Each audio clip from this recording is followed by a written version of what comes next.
स्वामी महाराज तुमच्या सर्व चांगल्या इच्छा मनोकामना पूर्ण करो ही स्वामीचरणी प्रार्थना करते आणि आजच्या व्हिडिओला सुरुवात करते. येत्या 15 फेब्रुवारीला आलेली आहे महाशिवरात्र आणि या दिवशी जर आपण काही उपाय सेवा केल्यात त्या खूप प्रभावी ठरतात. कारण हिंदू धर्मात महाशिवरात्रीला खास असं अनन्यसाधारण असं महत्त्व प्राप्त झालेलं आहे. महाशिवरात्रीच्या दिवशी महादेवाची पूजा आणि कृपा आशीर्वाद घेतला जातो. मान्यतेनुसार महाशिवरात्रीच्या दिवशी देवाधिदेव महादेव आणि माता पार्वती यांचा विवाह संपन्न झाला होता. अनेक भक्त महाशिवरात्रीस व्रत आणि पूजा करतात. महाशिवरात्रीची पूजा केल्याने आपल्या मनातील सर्व इच्छा आकांक्षा मनोकामना देखील पूर्ण होतात आणि तुमच्या महत्त्वाच्या कामामध्ये तुमची नक्की प्रगती होत जाते. महाशिवरात्रीच्या दिवशी 2 प्रकारचे व्रत केलं जातं. एक म्हणजे निर्जळी व्रत केलं जातं आणि दुसरं म्हणजे फळांचे व्रत देखील केलं जातं. आता या दिवशी आपल्याला उपवास व्रत करणं शक्य असेल तर आवर्जून उपवास करावा. उपवास करणे शक्य नसेल तर आपण या दिवशी आवर्जून पूजा सेवाही करायला हवी. या दिवशी आपल्याला आवर्जून आंब्याच्या पानांचा अत्यंत प्रभावशाली असा उपाय करायचा आहे की ज्यामुळे आपल्या आयुष्यातील ज्या काही अडचणी संकटे अडथळे आहेत तर ते नक्की दूर होतील. आणि भरपूर वेळा आपल्या आयुष्यामध्ये अनेक अडचणी समस्या अडथळे येत असतात. त्याचबरोबर आपण मेहनत तर घेत असतो परंतु म्हणावं तसं आपल्याला मेहनतीला कष्टाला आपल्याला फळ प्राप्त होत नाही.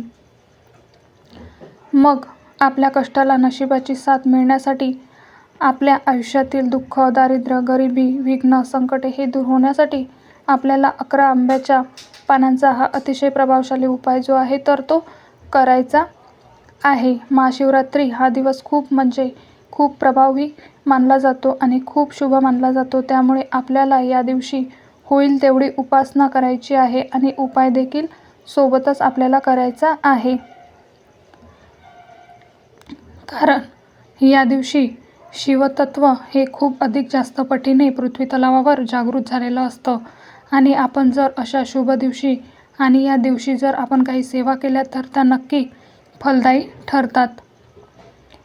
देवादिदेव महादेवांचा कृपा आशीर्वाद आपल्याला प्राप्त होऊ शकतो मिळू शकतो. त्यासाठी आपल्याला हा जो 11 आंब्याच्या पानांचा उपाय आहे तर तो आपल्याला आवर्जून करायचा आहे.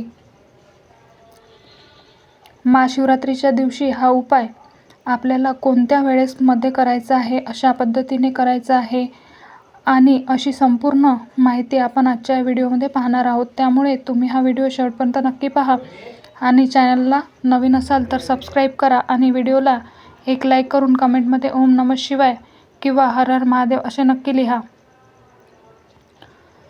तसेच बाजूच्या बेल आयकॉनला प्रेस करा म्हणजे जेव्हा कधी मी व्हिडिओ अपलोड करेल तेव्हा त्याचे नोटिफिकेशन सर्वात आधी तुमच्यापर्यंत पोहोचेल आणि तुम्ही एक पण व्हिडिओ मिस करणार नाही. आंब्याच्या पानाचा उपाय करायचा आहे. आता आंब्याच्या पानांना खूप महत्त्व आहे. एकदा कामदेव आंब्याच्या झाडावरती बसलेले होते. त्यावेळी महादेवांनी त्यांचा 3रा डोळा जो आहे तर तो उघडला होता. त्यानंतर कामदेव संपूर्णपणे जळून खाक होऊ लागले. त्याचसोबत आंब्याचं झाड देखील जळायला सुरुवात झाली आणि त्यावेळी आंब्याच्या झाडामधून हर हर असा आवाज येऊ लागला होता. त्यावेळी क्रोधित देवादिदेव महादेव शांत झाले आणि महादेव हे आंब्याच्या झाडावरती प्रसन्न झाले आणि भगवान भोलेनाथांनी आंब्याच्या झाडाला वरदान दिलं की आंब्याच्या पानांना जिथे कुठे वापरलं गेला जाईल तिथे त्या घरामध्ये सुख शांती समृद्धी ऐश्वर्य हे कायम टिकून राहील. तिथे माता लक्ष्मी अखंड स्वरूपामध्ये निवासस्थान राहील. त्याचबरोबर त्या घरामध्ये कोणतीही नकारात्मक ऊर्जा जी आहे तर ती प्रवेश करणार नाही. त्यामुळे आंब्याच्या पानांचा हा जो वापर आहे तर तो केला जात असतो. आंब्याची झाड देखील संपूर्णपणे हिरवीगार झालेली होती. आंब्याच्या झाडाला अनेक अर्थाने महत्त्व आहे.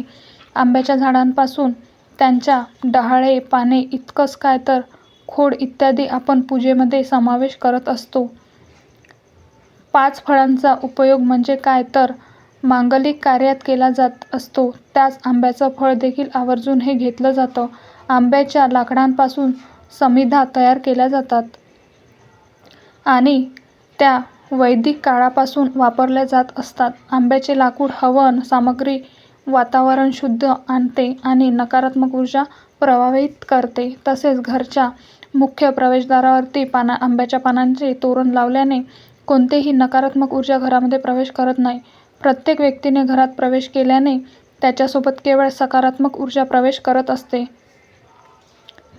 आणि आंब्याची पानं ही कळसामध्ये ठेवण्याची देखील वापरली जातात आणि पूजा पद्धतीमध्ये फक्त आंब्याची पानं अर्पण करण्यास ठेवली जात असतात.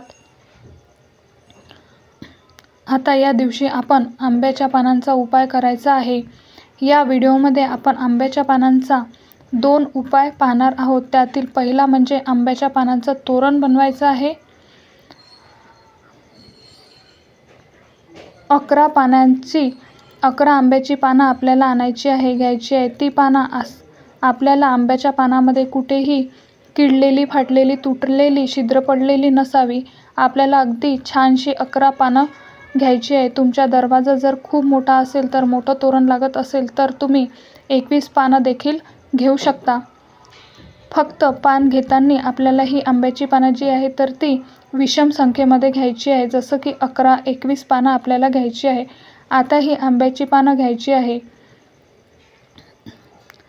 घरामध्ये आपण ही पानं ज्यावेळी घेऊन येणार आहोत त्यावेळी घरी आणल्यानंतर पाण्यामध्ये 2 थेंब गंगाजल टाकायचं आहे.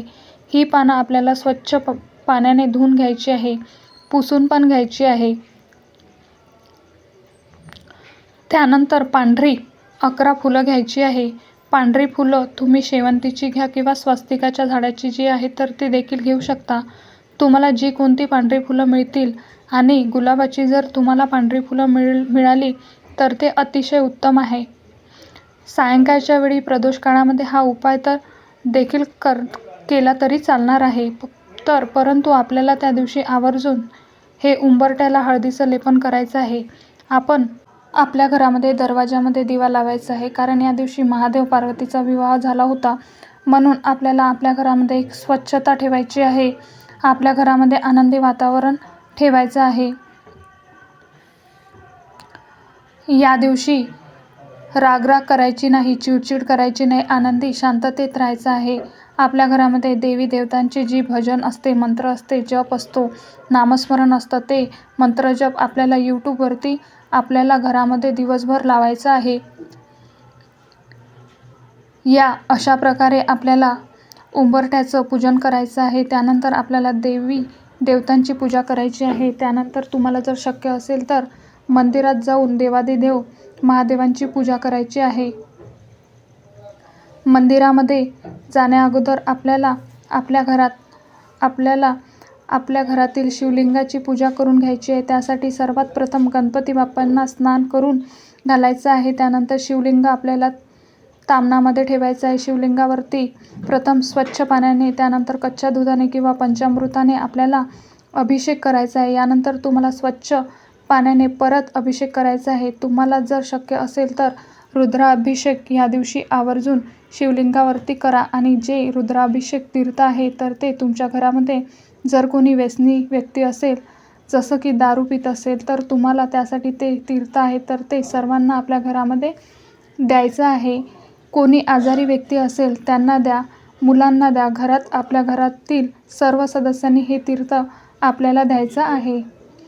आणि जे उरलेलं तीर्थ आहे, जे पाणी आहे आपलं अभिषेकाचं, तर ते आपल्याला तुळसमध्ये सोडून द्यायचं आहे, झाडामध्ये टाकायचं आहे. इकडे तिकडे रस्त्यावर टाकू नका, की जेणेकरून कुणाचे पाय त्याच्यावरती पडेल आणि त्याचे दोष आपल्याला लागतील. आपल्याला अशी संपूर्ण पूजा करायची आहे. त्यानंतर देवादिदेव महादेव यांचं शिवलिंग आपल्याला तामणामध्ये उचलून घ्यायचं आहे, स्वच्छ पुसून घ्यायचं आहे. त्यानंतर तुमच्याकडे जर अत्तर असेल तर अत्तर लावा. त्यानंतर भस्म आवर्जून लावायचं आहे, कारण भस्म हे महादेवांना खूप प्रिय आहे. अष्टगंध लावायचा आहे. लाल चंदन, पिवळा चंदन अर्पण करून लावू शकता. यानंतर तुमच्याकडे जर अबीर असेल तर अबीर तुम्ही लावू शकता. यानंतर आपल्याला तुमच्याकडे जर सफेद फुलं असतील, पांढरी फुलं असतील तर ती अर्पण करायची आहे. ओम नमः शिवाय किंवा श्री शिवाय नमस्तुभ्य हा मंत्र जप करत आपल्याला पांढरी फुलं अर्पण करायची आहे. 108 मिळाली तर 108 करा, 5 करा, 7 करा, 11 करा, 21 करा. पांढरी फुलांचा आपल्याला अभिषेक करायचा आहे. महादेवाच्या पिंडीवरती वर्षाव करायचा आहे। यानंतर तुमच्याकडे जर बेलपत्र असेल तर बेलपत्र आवर्जून व्हायचं आहे। एक धोत्र्याचं फळ जे आहे तर ते फळ आपल्याला अर्पण करायचं आहे। त्यानंतर आता आपण हा धोत्र्याचं फळ ज्यावेळी आपण शिवलिंगावरती अर्पण करतो तर त्यावेळी आपल्याला ते तसं सोडायचं नसतं। शिवलिंगावरती जे धोत्र्याचं फळ आहे तर ते आपल्याला दांडी आपल्याकडं येईल अशा पद्धतीने हे करायचं आहे। आणि महादेवाची पूजा करताना उत्तर दिशेला आपलं तोंड येईल आणि दक्षिणेला आपली पाठ येईल अशा पद्धतीने तुम्ही नेहमी पूजा करा। यानंतर आपल्याला जे धोत्र्याचं फळ आहे तर ते आपण ते शिवलिंगावरती अर्पण केलं तर त्यावरती आपल्याला अखंड मूठभर तांदूळ अर्पण करायचे आहे। आता तांदूळ तुमच्याकडे जर नसेल तर त्यानंतर तुम्ही काय करायचं आहे की आपला गुलाब जो असतो तर तो गुलाल आपल्याला त्यावरती चिमूटभर टाकला तरी देखील चालणार आहे। रविवारी आपल्याला महाशिवरात्रीच्या दिवशी शमीपत्र अर्पण करायचं आहे। गणपती बाप्पांना अर्पण करायचं आहे शमीपत्र। अशा साध्या आणि सोप्या पद्धतीने तुम्ही जी आहे तर ती सेवा महादेवांची ती सेवा करायची आहे। कारण आपल्याला आता मंदिरामध्ये प्रत्येकाची इच्छा असते, गडबड असते, गर्दी असते, आपल्याला जी विधिवत पंचोपचार पूजा करणं शक्य नाही। तर आपण अशी सेवा आपल्या घरामध्ये केली तरी देखील आपल्याला त्याचं फळ नक्कीच मिळतं। आणि ज्यांना शक्य होत असेल त्यांनी मंदिरामध्ये आवर्जून करण्याचा प्रयत्न करा। कारण आता बऱ्याच ठिकाणी शेतामध्ये बेलाचं झाड असतं, बेलाच्या झाडाखाली शिवलिंग स्थापन केलं, तिथे देखील तुम्ही तुमच्या शेतामध्ये असेल तिथे देखील तुम्ही या पद्धतीने पूजा करायची आहे।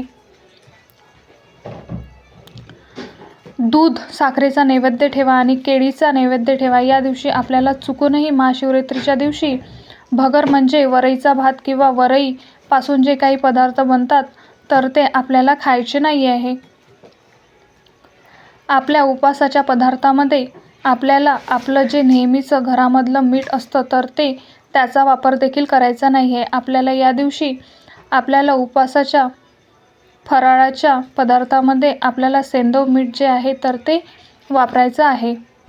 आणि अशा साध्या सोप्या पद्धतीने तुम्हाला हा उपाय जे आहे सेवा जी आहे तर ती करायची आहे।